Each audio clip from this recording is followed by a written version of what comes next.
Hello everyone, welcome in our YouTube channel. In this video, we are lecture number 1 of our chapter Plant Growth and Development.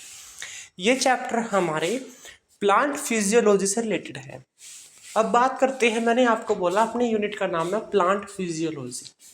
So plant physiology का मतलब क्या होता है?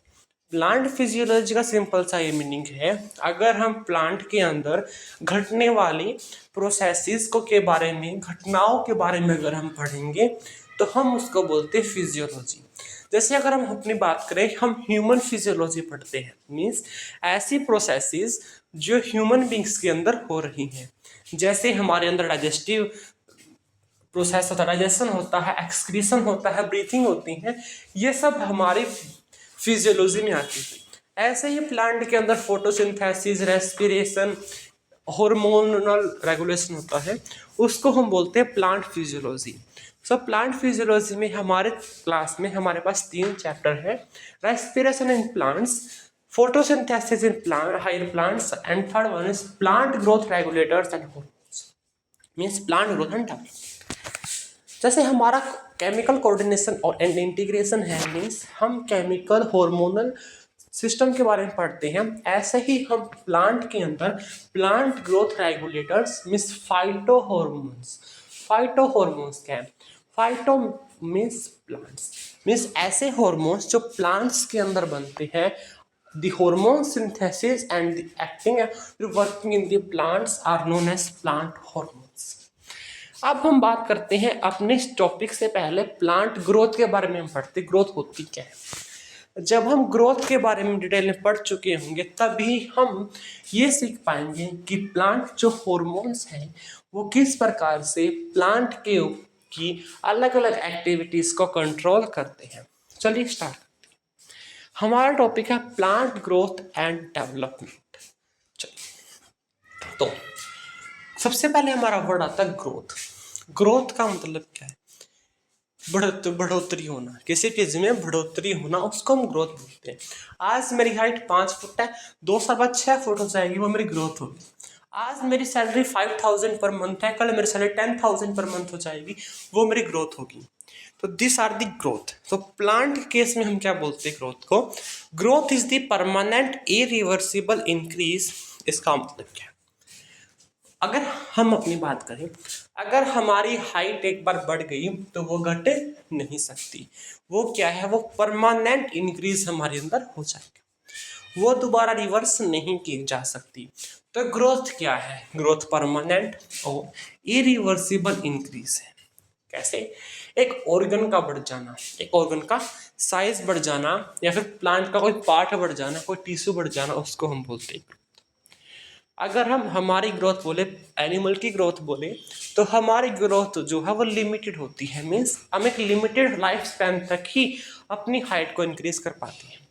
उसके बाद cell division तो होता है, लेकिन वो हाइट बढ़ाने के लिए नहीं होता। लेकिन प्लांट के केस में उसके विपरीत, उसके अपोजिट होता है। जो प्लांट की ग्रोथ है वो अनलिमिटेड है। अनलिमिटेड होने का मतलब क्या है? वो अपने पूरे लाइफ स्पैन तक प्लांट अपनी हाइट को इंक्रीज कर सकता है, इसलिए उसकी हाइट को हमने अनलिमिटेड बोला है। इनडेटर्मिनेट है, ओपन है, मीन्स हर जगह से वो अपनी हाइट को पूरे साल तक बढ़ाता रहता है, पूरे जीवन का। अनलिमिटेड को ही हम अनडिटरमाइंड बोल सकते हैं, मीन्स हम उसकी जो ग्रोथ है उसको पहले से डिटरमाइन नहीं कर सकते कि वो अपनी हाइट कितने तक बढ़ा जाएगा, नहीं, वो अपने लाइफ स्पैन तक बढ़ता जाएगा। इसको ही हम ओपन ग्रोथ बोलते हैं। ग्रोथ 2 टाइप की होती है, क्लोज और ओपन। क्लोज ऐसी ग्रोथ जो कि एक टाइम पे जाके रुक जाए, ओपन जो जीवन दर बढ़ती रहे। बात करते हैं प्लांट ग्रोथ की। का दूसरा पॉइंट ये लोकलाइज्ड है। लोकलाइज्ड का मतलब क्या है? हमारी जो ग्रोथ है वो डिफ्यूज्ड है, मतलब हर जगह से हमारा ऑर्गन बढ़ता है। ऐसा नहीं एक आध बढ़ के ज्यादा, एक आध बढ़ के नहीं। लेकिन प्लांट के केस में ऐसा नहीं होता। प्लांट के केस में 2 होती है, रूटापिकल मेरिस्टेम एंड डिसोटापिकल मेरिस्टेम, जहाँ से पर्टिकुलर उसकी हाइट बढ़ती है। Plant growth is localized as meristem present on certain locations only. अब बात करते हैं डेवलपमेंट की। जो ग्रोथ है और जो डेवलपमेंट है वो एक साथ नहीं होता। हाँ, वो एक साथ नहीं होता। अगर किसी के अंदर ग्रोथ भी हो रही है और डिफ्रेंसिएशन भी हो रहा है, ग्रोथ भी हो रही है और डिफ्रेंसिएशन भी हो रहा है। मैं इसको लाइफ एग्जाम्पल से समझाता हूँ। एक कंपनी में एक बंदा है, या फिर हम बात करते हैं कांस्टेबल है, उसकी सैलरी मान लीजिए 40,000 रुपये पर मंथ है। अगर उसकी सैलरी बढ़ के 80,000 पर मंथ हो जाए और साथ ही साथ वो डिफरेंशिएट होके एक हेड कांस्टेबल भी बन जाए, तो हम बोलेंगे उसकी डेवलपमेंट हो गई। अब प्लांट की हम शुरुआत से बात करते हैं कि प्लांट की जीवन कैसे स्टार्ट होता है। वो स्टार्ट होता है सीड जर्मिनेशन से।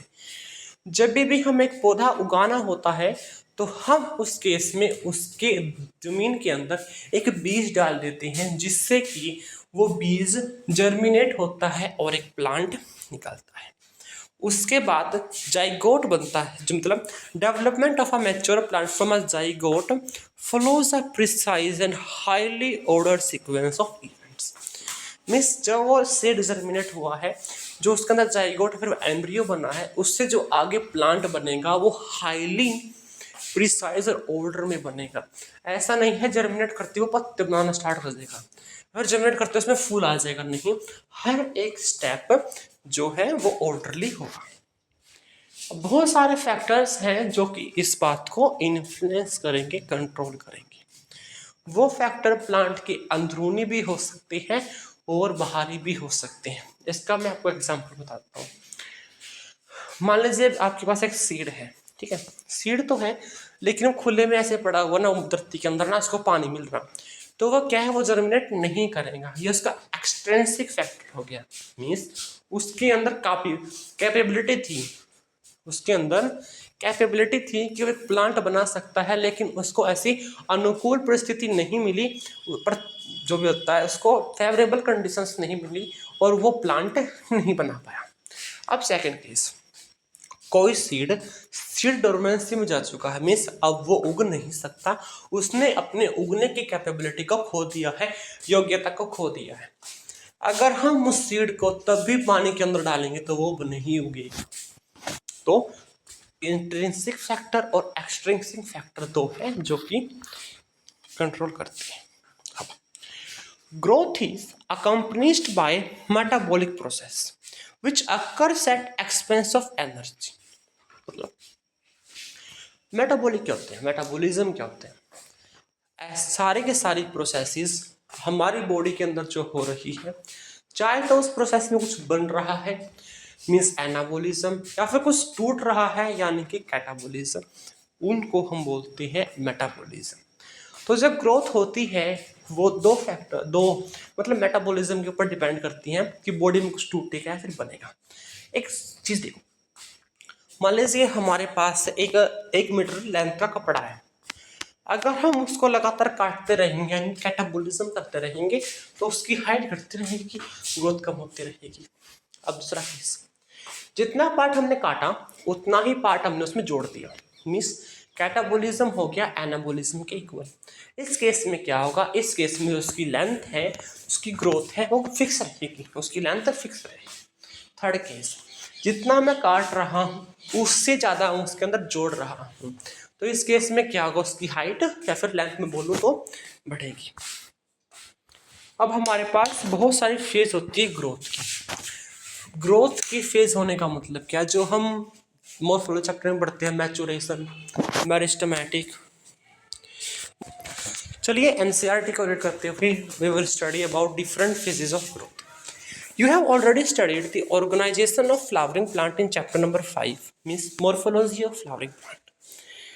Have you ever thought about where and how the structures like roots, stems, leaves, flowers, fruits, seeds arise, and that too in an orderly sequence? You are by now aware of the terms seed, seedling, plant, and mature plant. You have also seen that trees continue to increase in height or girth over a period of time. However, the leaves, the flowers, and the fruits of the same tree not only have limited dimensions but also appear and fold periodically and sometimes repeatedly. Why does vegetative phase precede flowering in a plant? All plants organs are made up of variety of tissues. Is there any relationship between structure of cell, a tissue, an organ, and the function they perform? Can the structure and the function of these be altered? All cells of a plant are descendants of a zygote. इसका मतलब क्या है, जितने भी sales बनते हैं वो zygote से ही आके जाके बनते हैं, वो कभी ना कभी जाइगोट का ही पार्ट होते हैं. The question is then, why and how do they have different structural and functional attributes? Yes, development is the sum of two processes, growth and the differentiation. To begin with, it is essential and sufficient to know that the development of a mature plant from a zygote, means fertilized egg, follow a precise and highly ordered succession of events. During this process, a complex body organization is formed that produce roots, leaves, branches, flowers, fruits, and seeds, and eventually the dye. In this chapter, you shall also study some of the factors which govern and control these developmental processes. These factors are both intrinsic, means internal, and extrinsic, means external to the plant. Here you can see, first of all, the seed is germinated. जैसे ही seed germinate होगा तो seed जो है अपनी height में बढ़ने की कोशिश करेगा. इसके जो कोटिलीडोन है उससे जो है लीव्स बनने की कोशिश करेंगे, फिर उसके अंदर लीव्स बन जाएंगे और एक अच्छा प्लांट बन जाएगा. ग्रोथ क्या है? Growth is regarded as one of the most fundamental and conspicuous characteristics of a living being. What is growth? Growth can be defined as an irreversible permanent increase in size of an organ or its parts or even of an individual cell.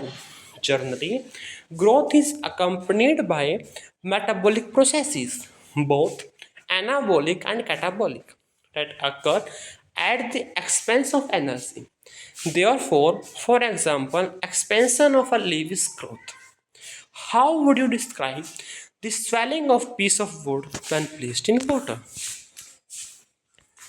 इसका मतलब क्या है? Growth क्या, बढ़ोतरी है.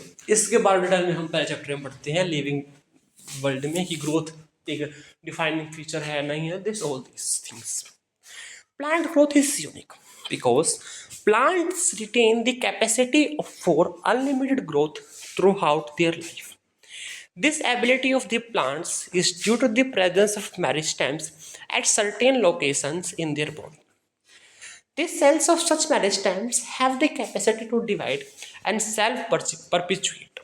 The product, however, soon loses the capacity to divide, and such cells make up the plant body.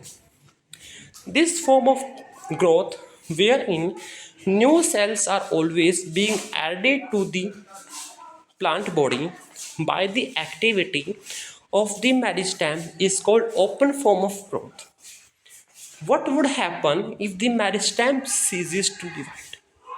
Means आगे अगर division meristem ही divide करना छोड़ जाएगा तो प्लांट की डिवीजन ही नहीं हो पाएगी. In chapter 6, you have studied about the root apical meristem and the shoot apical meristem. You know that they are responsible for the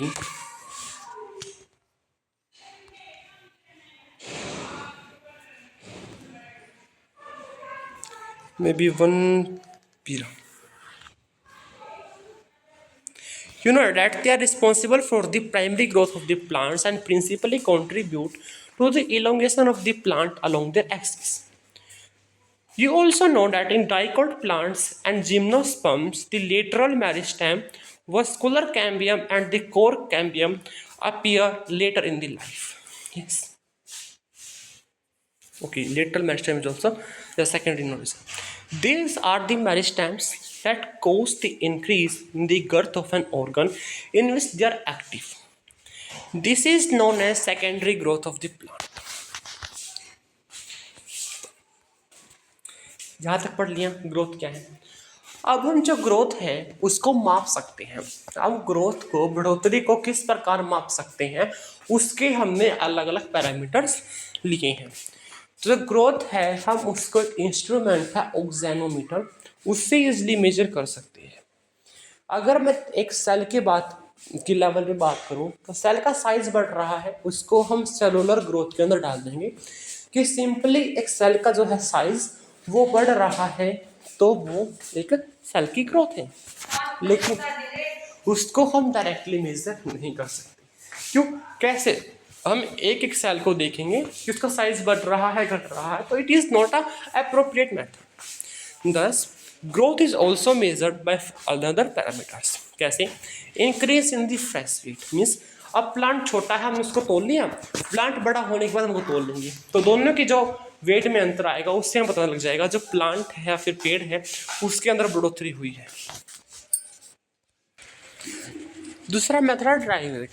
dry wait क्या है? ये सब बायोमोलिक्यूल से रिलेटेड पढ़ते हैं। इंक्रीज इन लेंथ मीन्स किसी भी चीज़ की लेंथ बढ़ रही है। जैसे हम बात करें पोलन ट्यूब की, जब पोलन ट्यूब की जर्मिनेशन होती है तो हम उस टाइम पे उसके लेंथ को मेजर करते हैं कि उसकी लेंथ में कितनी बढ़ोतरी हो रही है। उस बेसिस पे हम बताते हैं प्लांट के अंदर कितनी ग्रोथ हुई है। किसी का सरफेस एरिया कितना बढ़ रहा है मीन्स आज एक पत्ता लीफ छोटा है, कुछ दिनों के बाद वो बड़ा हो गया मीन्स उसका जो सरफेस एरिया है वो इंक्रीज हो गया, उसको हम बोलेंगे उसके अंदर ग्रोथ हो गई। या फिर किसी का वॉल्यूम बढ़ गया। आगे है नंबर ऑफ सेल्स या फिर साइज ऑफ सेल्स। वो साइज ऑफ सेल तो ऊपर वाला हो गया सेलुलर लेवल, या फिर नंबर ऑफ सेल्स। अब किसी के अंदर 5 सेल है, कब 10 सेल हो गई, सेल का नंबर बढ़ रहा है मीन्स उसके अंदर ग्रोथ हो रही है। अब एनसीईआरटी के अंदर कुछ एग्जांपल्स हैं कि हम किस प्लांट में कौन सा पैरामीटर लेते हैं। अगर मैं बात करूं वाटरमेलन की, वाटरमेलन जो हमारा तरबूज है, तरबूज क्या होता है? तरबूज बड़ा होता है। क्या? तरबूज बड़ा होता है। होते ना बड़े बड़े तरबूज, हाँ तरबूज सबको पसंद है, मोटे मोटे तरबूज ज़्यादा पसंद आते हैं। तो बड़ा है मीन्स उसका साइज बड़ा है, तो तरबूज में हम करेंगे साइज को मीन्स सेल का साइज हम देखेंगे तरबूज के अंदर। अब बात करते हैं मेज की, मक्के की। मक्के का बीज छोटा है, मक्के का बीज छोटा होता है तो हम उसमें ये मेजर नहीं कर सकते साइज कितना बढ़ा कितना घटा, तो हम उसमें बात करते हैं नंबर ऑफ सेल्स की कि कितनी नंबर ऑफ सेल्स बढ़ी है। अगर मैं बात करूं वाटरमेलन की, उसमें हम देखते साइज। तो जब वाटरमेलन छोटा होता है उससे लेके आगे वाले टाइम पे वहां पर 3.5 लाख टाइम्स उसके सेल का साइज बढ़ जाता है। कितने? 3.5 लाख। ऑब्वियसली तो बड़े तरबूज के ले सकते हैं 3.5 लाख। अब अगर मैं बात करूं मेज के रोटापिकल मेरिस्टेम की, तो हर घंटे 17,500 नई सेल उसके अंदर ऐड होती है। दो एग्जाम्पल, वाटरमेलन बड़ा होता था, हम साइज सेल देखेंगे तो 3,50,000 तक अपना साइज बढ़ाती है। मेज छोटा है तो हम देखेंगे कि उसके नंबर ऑफ सेल्स कितने बढ़ रहे हैं, यानी कि 17,500 पर हाँ। अब एनसीईआरटी इसके बारे में कहती हैं ग्रोथ इज मेजरेबल, ग्रोथ को हम मेजर कर सकते हैं। Growth at a cellular level is principally a consequence of increase in the amount of protoplasm. Since increase in protoplasm is difficult to measure directly, one generally measures some quantity which is more or less proportional to it. Growth is therefore measured by a variety of parameters, some of which are increase in fresh weight, dry weight, length, area, volume, cell number. You may find it amazing to know that one single maize root apical meristem can give rise to more than 7,500 new cells per hour, whereas cells in watermelon may increase in size by up to 3,50,000 times. In the former means पहले वाले में मेज में growth is expressed as increase in cell number. The later बाद वाले में means watermelon में growth is expressed as increase in size of the cell, while the growth of the pollen tube is measured in terms of its length. An increase in surface area describes the growth in a dorsiventral leaf. Now, different phases of growth. The period of growth generally divided into 3 phases, जो हम morphology में detail में पढ़ते भी हैं। Meristematic, elongation and the maturation. Let us understand this by looking at the root tips. The constantly dividing cells, both at the root apex and the shoot apex, represent the meristematic phase of growth. These cells in this season are rich in cytoplasm or protoplasm, possesses a large conspicuous nuclei. Their cell walls are primary in nature, thin, cellulosic, with abundant plasmodesmatal connections. The cells proximals means just after the tip is elongation zone, after elongation phase. Increased vacuolation, cell enlargement, new cell wall deposition are the characteristics of the cell in this phase. Further away from the apex, that is more proximal to the phase of elongation, lies the portion of axis which is undergoing the phase of maturation. The cells of this zone attain their maximal size in terms of wall thickening and protoplasmic modification. Most of the tissues and the cell types you have studied in chapter 6 represent this phase. जैसे आप देख सकते हैं कि जो size बढ़ रहा है. Detection of zones of elongation by the parallel line techniques, zone A B C D immediately behind the apex have elongated most. Means देखो ई एफ जी जो वहाँ पर ही है ऑलमोस्ट. तो ये क्या है, ये हमारे जोन ऑफ, हम उसको बोल सकते हैं जोन ऑफ मेरिस्टेमेट है, मेरिस्टेमेटिक जोन है या फिर मेरिस्टेमेटिक फेज है. वहीं पे अगले वाले की जो लेंथ है वो बढ़ रही है, मीन्स ये जोन ऑफ इलोंगेशन. अब बात करते हैं ग्रोथ रेट. रेट क्या है? जब हम किसी को किसी से डिवाइड करते हैं, मीन्स जैसे हम बात करें डिस्टेंस रेट या फिर हम ग्रोथ की बात करें, तो ग्रोथ रेट क्या है, कितने टाइम में कितनी ग्रोथ हो रही है उसको हम बोलते हैं growth rate. It is increase in growth per unit time and can be expressed mathematically. We have two types of growth, simply arithmetic and geometric. अब अरिथमेटिक ग्रोथ में क्या होता है? अरिथमेटिक ग्रोथ में क्या है, सिंपल है. अरिथमेटिक प्रोग्रेशन इसमें देखने को मिलता है. कैसे? देखो, एक सेल है, ठीक है, एक सेल में सेल डिवीजन हुआ, माइटोसिस हुआ, 2 सेल बने, ठीक. उन दोनों सेल में से एक सेल ने क्या किया, एक सेल जो जीनोट में चला गया, अपना स्पेशलाइज्ड हो गया, एक सेल बच गया, उसने फिर डिवीजन किया. मीन्स पहले हमारे पास एक सेल था, उससे 2 बने, फिर एक तो चला गया हमारे जीनोट में, एक ही डिवाइड करेगा, तो अब हमारे पास 3 सेल बनेंगे, फिर 4 बनेंगे, फिर 5 बनेंगे, यानी कि हमारे पास अरिथमेटिक प्रोग्रेशन देखने को मिल रहा है. 1 2 3 4 5 6 7 8 एंड सो ऑन. इसको हम बोलते हैं arithmetic growth. Only one daughter cell divide, other daughter cell differentiate and do not divide. 1 से 2, 2 से 4, 2 से 3, 3 से 4, 4 से 5. Root and shoot elongation at the constant rate. जो रेट है वो कांस्टेंट है क्योंकि हर बार एक ही बढ़ रहा है. तो अगर मैं लेंथ ऑफ रूट और टाइम के बीच में ग्राफ प्लॉट करूं तो वो आएगी स्ट्रेट लाइन देखने को हमें मिलेगा. इसकी जो इक्वेशन हमारे पास आएगी वो आएगी L T is equal to L not plus R T. L not क्या है? एल नोट है इनिशियल लेंथ जो स्टार्टिंग में हमारे किसी भी पार्ट ऑफ द प्लांट की लेंथ थी. आर क्या है? Rate of intrinsic growth rate. Means एक टाइम में, एक पर यूनिट टाइम में कितने नए बन रहे हैं, और T is equal to time. वहीं पे अगर हम बात करूँ जियोमेट्री की, तो ये जीपी की तरह है, जियोमेट्रिक प्रोग्रेशन की तरह है. जैसे 1 से 2, दोनों डिवाइड करेंगे, 2 से 4, 4 से 8, 8 से 16, 16 से 64, 64 से क्या 128 and then so on. Both daughter cells retain capacity to divide. Division in zygote means zygote के अंदर जो डिवीजन है या फिर अर्ली एम्ब्रियो में है वो जीपी की तरह होता है, और सिंपल लाइफ में जो है वो एपी की तरह होता है. इस अरिथमेटिक प्रोग्रेशन. तो यही है जो हमारा ग्राफ है वो आएगी सिग्मोइड शेप. सिग्मोइड शेप कैसे? लॉग फेस आएगी, फिर आएगी लैग फेस, लॉग फेस, और फिर आएगी हमारी स्टेशनरी फेस. लैग, लॉग को हम बोलते हैं एक्सपोनेंशियल. यह एस शेप है फिर सिग्मोइड कर्व. इसकी जो नोटा होती है V T is equal to V naught minus multiply E की पावर आर टी। ई क्या है? E is the base of natural law. Again V T is equal to V naught multiply E की power R T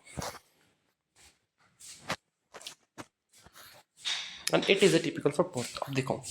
R क्या है? R is the relative growth rate.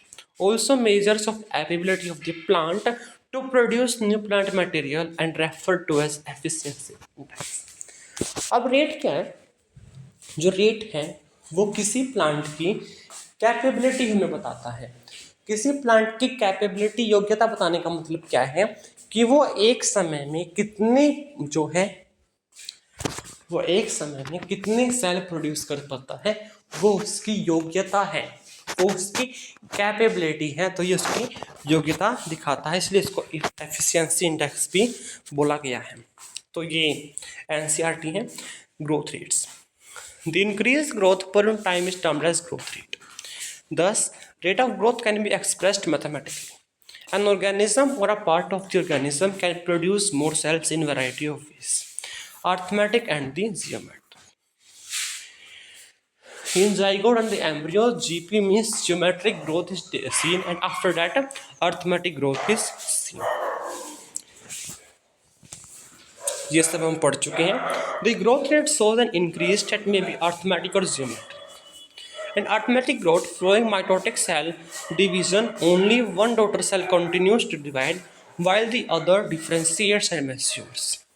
The simplest expression of arithmetic growth is exemplified by the root elongation at a constant rate.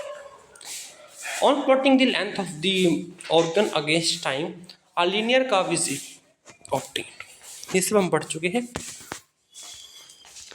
अब growth rate भी हमारे पास दो type की है, absolute and the relative. अब इसका मतलब क्या है? आज मेरी सैलरी 5,000 है, कल को 10,000 होगी, मीन्स सैलरी बढ़ी है, तो सिंपल मैं बात कर रहा हूँ, आज 5,000 है, कल 10,000 होगी, मेरी जो है वो 10,000 मेरी सैलरी बढ़ गई, ठीक है, मीन्स डबल हुई है लेकिन 10,000 बढ़ी है। इसको हम बोलते हैं एब्सोल्यूट ग्रोथ। टोटल अमाउंट पर यूनिट टाइम मीन्स फाइनल में से इनिशियल को माइनस कर दो, ये आती है हमारी एब्सोल्यूट ग्रोथ। अगर हम वही बात करें रिलेटिव ग्रोथ रेट की, हम रिलेटिव बात करते हैं, मीन्स पहले हमारी कितनी थी और कितनी बढ़ी है उसे हम परसेंटेज की। मैंने आपको बोला मेरी कल सैलरी 5,000 है, कल मेरी सैलरी 10,000 हो गई, ये जो 5,000 का गैप आ रहा है वो है मेरी एब्सोल्यूट ग्रोथ रेट। लेकिन अगर मैं उस 5,000 जो है उसको करीब 5,000 से फिर मल्टीप्लाई कर डिवाइड कर दो, मतलब मेरी सैलरी डबल हुई है, मुझे 100% का मुनाफा हो गया, इसको हम बोलते हैं रिलेटिव ग्रोथ रेट। तो चलिए ख़त्म हो गया है हमारा आज का लेक्चर। आई होप आपको समझ में आया होगा, वो समझ में नहीं आया तो वो आपकी गलती है। मैं आपको कैसे बताता हूँ। Plant growth is unique. Plant growth unique क्यों है? अनलिमिटेड है, एक जगह पे है, अनडिटरमाइंड है। Plant retain the capacity for unlimited growth. The type of growth where new cells are always being added to the plant activity, इस type को हम बोलते हैं open form of growth. Increase in girth of plant take place by secondary meristem, both 1 and 2. Primary growth of the plant is characteristic by dash and secondary growth of plant is characterized by dash. तो primary growth में elongation of plant होगी और secondary की growth बढ़ेगी।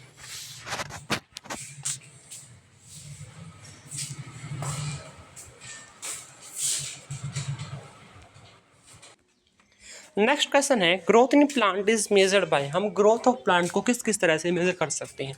पहला हम length को major कर ले, फ्रेश वेट को मेजर कर ले, एरिया को मेजर कर ले, ड्राई वेट को मेजर कर ले और सेल का नंबर को मेजर कर ले।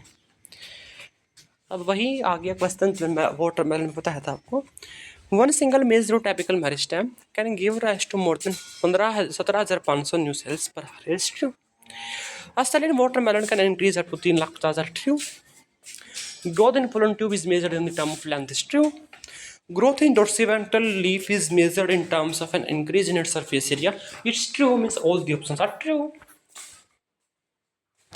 Constantly dividing cells, both head, root apex and the shoot apex represent meristematic phase या फिर meristematic zone. cells at root apex and the shoot apex are rich in protoplasm, conspicuous nucleus, small vacuole या फिर vacuole absent भी हो सकता है, thin cellulosic cell wall. This cell proximal to the meristematic zone represent the elongation zone and after that maturation zone.